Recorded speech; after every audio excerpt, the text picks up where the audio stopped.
నమస్తే. మాదిరెడ్డి సులోచన గారి అంతము చూసిన అసూయ నెక్స్ట్ పార్ట్ చూద్దాం. మీ వారు ఏమైనా నసిగాడు. భలేవాడు ఓయ్. శాంత మా కోడలే కాదు, యజమానురాలు. రంగనాథం నవ్వుతూ వచ్చాడు. నమస్కారం అండి. శంకరం వినయంగా లేచాడు. శాంత అభిష్టం ప్రకారమే ప్రోగ్రాం అంతా నిర్ణయించేశారు. తాత, నాయనమ్మలు ఒకరోజంతా తిరిగి మనవరాలికి ఫ్రాకులు తెచ్చారు. మందారపు రంగుల గద్వాల చీర కోడలికి తెచ్చింది. బుట్టెడు టపాకాయలు తెచ్చారు. దీపావళి రోజు తలంటుకుని అత్తగారికి పూజ చేయడంలో సహాయం చేసింది శాంత. ఏమమ్మోయ్, ఇంట్లో ఎవరైనా ఉన్నారా? శేఖర్ గొంతు విని నవ్వుతూ బయటకొచ్చింది శాంత. హాల్లో విజయ ఇంత ఉదయమే హలో విజయ, ఇంత ఉదయమే డాక్టర్లకు తీరిక దొరికిందే. పెళ్లి తర్వాత తొలిసారి పండుగ కదా, ఆడవారిని ఏడిపించడం ఎందుకని సెలవు పెట్టాం. అక్కడికి నేను ఏడ్చినట్టు విజయ నవ్వింది. మీరు ఏడవకపోయినా మాకు తెలియదా? శేఖర్ని వెనకేసుకొచ్చింది. అత్తగారిచ్చే కట్నాలు వదులుకోలేకలే విజయ తిరిగి అంటించింది. చూడన్నయ్యా, నోరుగల వార్త ఎలా చెల్లాయి. ఇద్దరూ అమాయకులేలేండి. అమ్మాయి, హారతి ప్రసాదం పట్టుకెళ్ళమ్మా, సుధామణి పిలిచింది. శాంత వెళ్ళి హారతి ప్రసాదం తీసుకుని గడప దాటుతుండగా చీర అడ్డుపడి బోర్లా పడింది. హారతి అంత దూరం పడింది. ప్రసాదం చల్లా చెదరైంది. విజయ్, శేఖర్ పూజ గదిలో నుండి సుధామణి ఒకేసారి పరిగెత్తుకొచ్చారు. లేమ్మా. విజయ్ అత్తగారు ఆసరా ఇవ్వగా లేచింది శాంత. కళ్ళు తిరిగాయా? లేదు అన్నది. నుదుటిపై చిన్న గాయమైంది. కుర్చీలో కూర్చోబెట్టి డెటాల్ కై పరిగెత్తింది విజయ. శాంత కంటిలో నీరు చూచి శేఖర్ మందలించాడు. ఇంత చిన్న దెబ్బకే భలేదానివి. అది కాదన్నయ్య, పండుగ రోజు హారతి పళ్ళెం ప్రసాదం నేలపడడం అశుభం కదా. సింగినాదం. ఈ రోజుల్లో కూడా ఇలాంటివి నమ్మేవారు ఉన్నారంటే నవ్వొస్తుంది. ప్రమాదవశాత్తు జరిగింది. అనుమానాలేమి మనసులో పెట్టుకోకు. అత్తగారు ఆప్యాయంగా వీపు తట్టిన శాంతకు మనశ్శాంతి కలగలేదు. విజయ్ గాయం కడిగి మందు వేసింది. బయటకు వెళ్ళిన తాత, మనవరాండ్లు వచ్చారు. అందరూ పలహారాలు చేశారు. సుధామణి మేనల్లుడికి అతని భార్యకి కొత్త బట్టలు ఇచ్చింది. అనుకున్నట్టుగానే పుట్టింట ఒకరోజు, అత్తింట ఒకరోజు, శేఖర్ ఇంట్లో మరో రోజు పండుగ జరిగింది.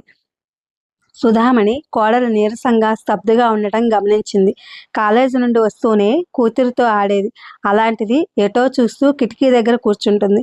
ఫలధ్యాస ఎక్కువైంది. ఉదయం ఇనపెట్టెలో పెట్టమని రంగనాథం ఇచ్చిన 200 రూపాయలు బల్ల మీద పెట్టి మర్చిపోయింది.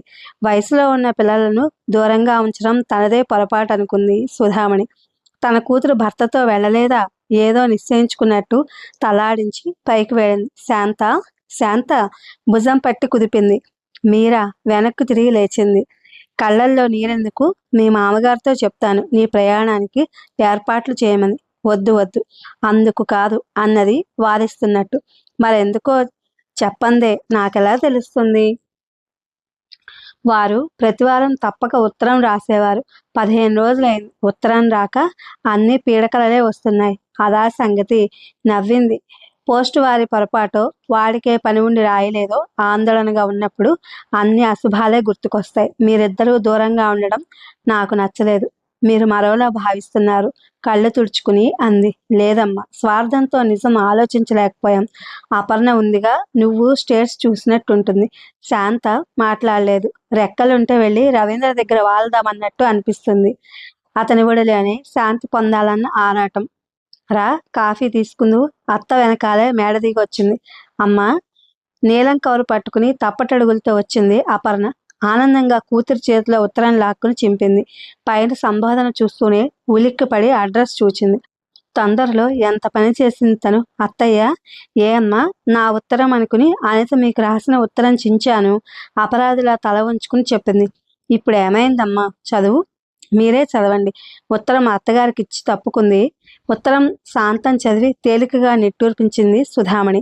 కోడలికి ధైర్యం చెప్పిన కుమారుని ఆరోగ్యం ఎలా ఉందోనని ఒకటే ఆరాటపడింది. కూతురు రాసిన విషయం చదివాక ఆరాటం తగ్గింది.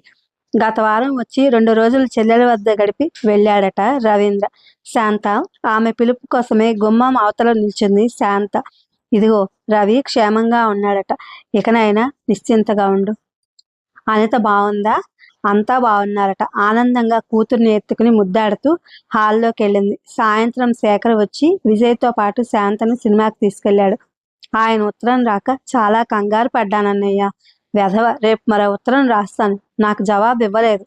అంత తీరని పనులేం చేస్తున్నాడో. శేఖర్ స్నేహాన్ని, ఆప్యాయతనంతా వెధవ అన్న ఒక్క మాటలో ఇమిట్ చేశాడు. శేఖర్ దంపతులు డాక్టర్లు, తామిద్దరూ ప్రొఫెసర్లు అవుతారు. హాయిగా అత్తమామల అండన ఉంటారు. అనిత లాంటి వారు అసూయతో ఎన్ని అంటే ఏం, అక్కడే నిలబడిపోయాం శాంత. ఆవిడ టిక్కెట్టు వాహనం లేకుండా అమెరికా వెళ్ళి వస్తోంది. విజయ పరిహాసమాడింది. ఏనాటి రుణానుబంధమో, ప్రేమమూర్తులు అనుకుంటూ వారిని చేరింది. ఇది ఫ్రెండ్స్ మాదిరెడ్డి సులోచన గారి అంతము చూసిన అసూయ. Thank you for watching.